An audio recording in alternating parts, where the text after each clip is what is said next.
Chapter 35. August through the peephole. His eyes were about an inch below where they should be on his face, almost halfway down his cheeks. They slant downwards at an extreme angle, almost like diagonal slits that someone cut into his face, and the left one is noticeably lower than the right one.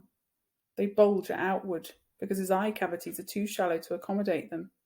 The top eyelids are always halfway closed, like he's on the verge of sleeping.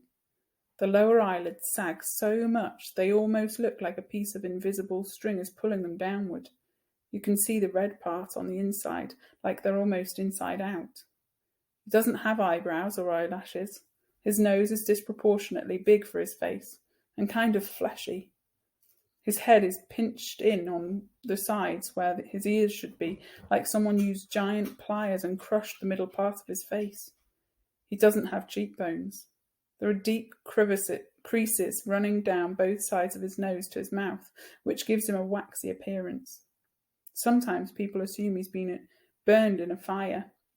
His features look like they've been melted, like the drippings on the side of a candle. Several surgeries to correct his lips have left a few scars around his mouth, the most noticeable one being a jagged gash running from the middle of his upper lip to his nose. His upper teeth are small and splay out. He has a severe overbite and an extremely undersized jawbone. He has a very small chin. When he was very little, before a piece of his hip bone was surgically implanted into his lower jaw, he really had no chin at all. His tongue would just hang out of his mouth, with nothing underneath to block it. Thankfully, it's better now. He can eat at least. When he was younger, he had a feeding tube. And he can talk. And he's learning to keep his tongue inside his mouth, though that took him several years to master.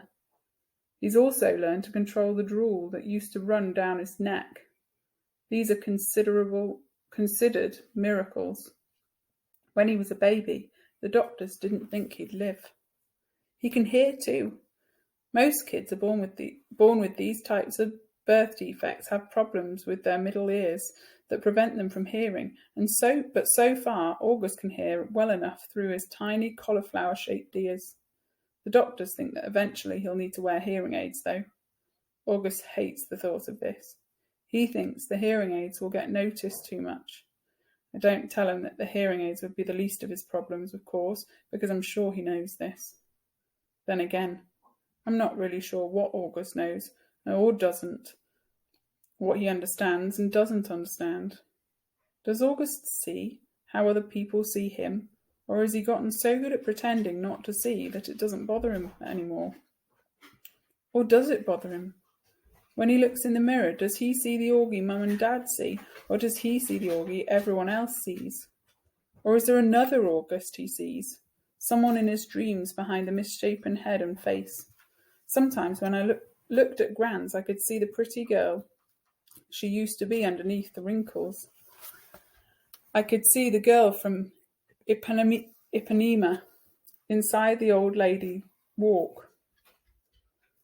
Does August see himself as he might have looked without the single gene that caused the catastrophe of his face? I wish I could ask him this stuff.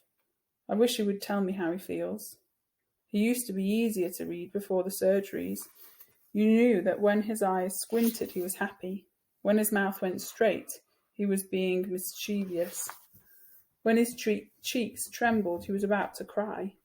He looks better now, no doubt about that, but the signs we used to gauge his mood are all gone. There are new ones, of course. Mum and Dad can read every single one, but I'm having trouble keeping up. And there's a part of me that doesn't want to keep trying. Why can't he just say what he's feeling like everyone else? He doesn't have a track tube in his mouth anymore that keeps him from talking. His jaw's not wired shut. He's 10 years old. He can use his words, but we circle around him like he's still the baby he used to be. We change plans, go to plan B, interrupt conversations, go back on promises depending on his moods, his whims, his needs. That was fine when he was little, but he needs to grow up now. We need to let him, help him, make him grow up. Here's what I think. We've all spent so much time trying to make August think he's normal that he actually thinks he is normal. And the problem is, He's not.